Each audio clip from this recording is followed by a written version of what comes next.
economic empowerment, creating employment opportunities for youths in the Gambia through ICT. Welcome back. Britain is finally poised to compensate veterans of the Kenyan Mau Mau independent struggle.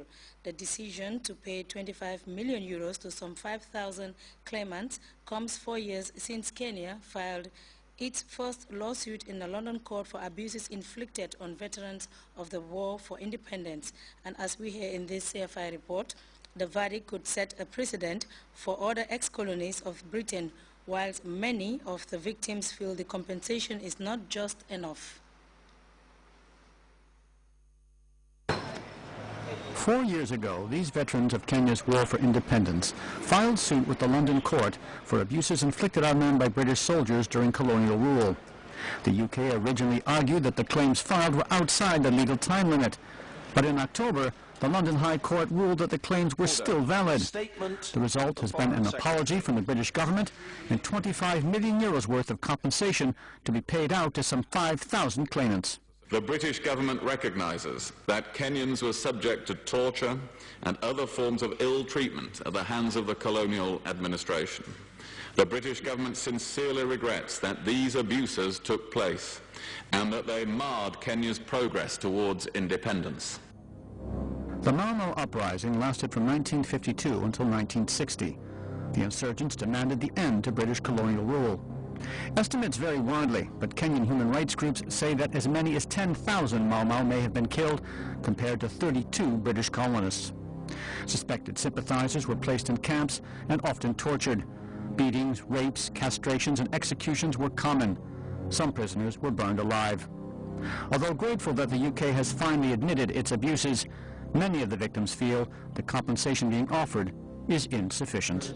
And on behalf of Kutosha, enough? It is never enough. We were held for 10 years.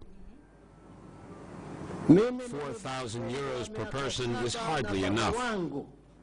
But this statement from the British government, even without the money, is already compensation.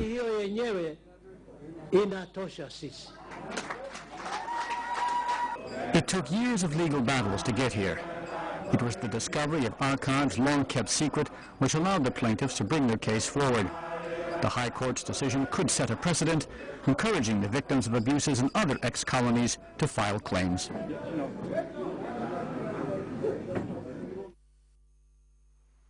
Thousands of people have been hurt in demonstrations gripping Turkey, spreading from Istanbul right to the capital Ankara and all across the country.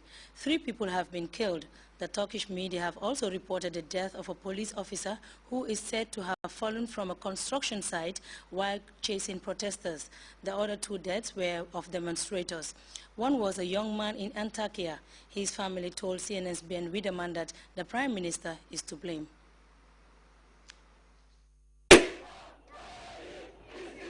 The chant is loud and clear. Thousands in the southern Turkish city of Antakya gathered to voice one demand. Prime Minister Recep Tayyip Erdogan must go. In a late-night demonstration, men and women, young and old, have joined a movement that sprang to life last Friday in Istanbul. Antakya has seen violent clashes since then, clashes that have already claimed one life here.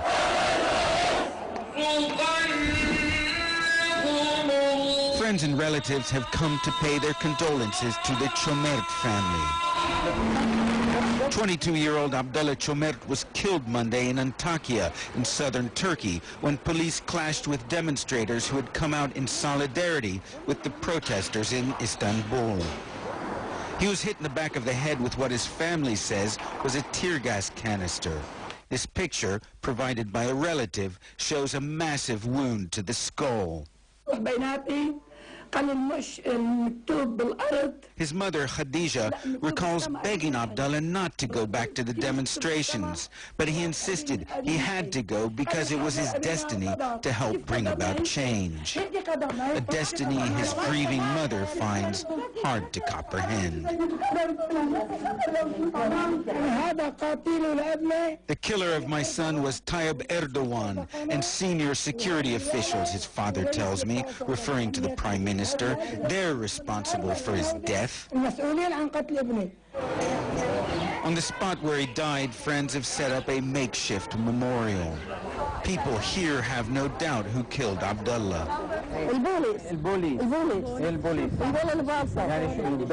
At close range.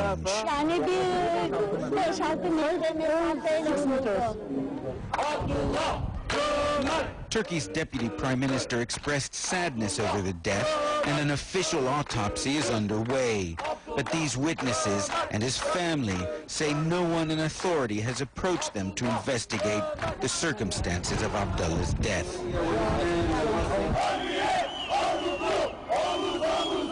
This sudden outpouring of anger at a prime minister some Turks feel is revealing an authoritarian streak is expressed in many ways.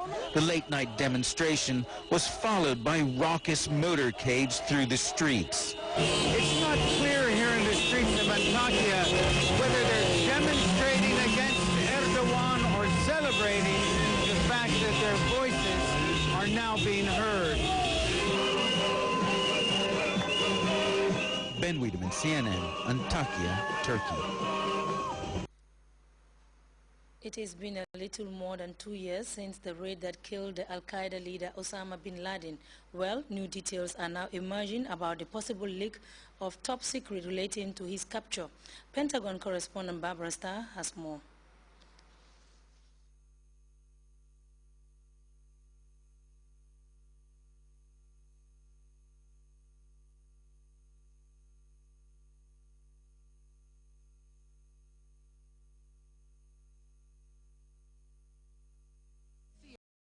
To get Osama bin Laden became an international thriller in the movie Zero Dark 30. But an even bigger mystery? How did the filmmakers, especially producer Mark Boal, find out so much about the mission? We gathered as many first-hand accounts as we possibly could from people who had direct knowledge of the events that we portrayed. But beyond that, I won't get too specific about who those people were. But Congressman Peter King says the CIA privately told him secrets were spilled against the rules, and the chief offender may have been the CIA and its director, Leon Panetta. An early draft of a Pentagon report made public by a watchdog group says Mark Boal was allowed into what should have been a secret CIA ceremony acknowledging those who participated in the raid, and, quote, during the award ceremony, Director Panetta specifically recognized the unit that conducted the raid and identified the ground commander by name. The Navy unit, commonly known as SEAL Team 6, and the commanders were all supposed to have their identities kept secret. A source close to Panetta says the final Pentagon report won't deal with what Panetta did during his time at the CIA. He says the director was told everyone in that room had the necessary security clearances, and Panetta never knew Mark Boal was there. CNN has not independently confirmed what that watchdog group says is a draft Pentagon report, but a former CIA official insists that no classified information about the bin Laden raid ever made it into the public arena. Barbara Starr, CNN, the Pentagon. We'll now take our second break. Stay tuned. The commission of our new assembly plan. Chief guest of honor, His Excellency the President, Sheikh Professor Dr. Alhaji Yahya AJJ Jame. Theme, Economic Empowerment, creating employment opportunities for youths in the Gambia through ICT. Welcome back, and it's now time for the sports news. Preparations are underway as the much-awaited clash between the Gambia and Ivory Coast inches closer. The two countries will face off on Saturday at the Independence Stadium in the FIFA qualifiers for the 2014 World Cup in Brazil. MS Jallo visited the Scorpions training ground ahead of their encounter with the Elephants of Ivory Coast, and he now reports.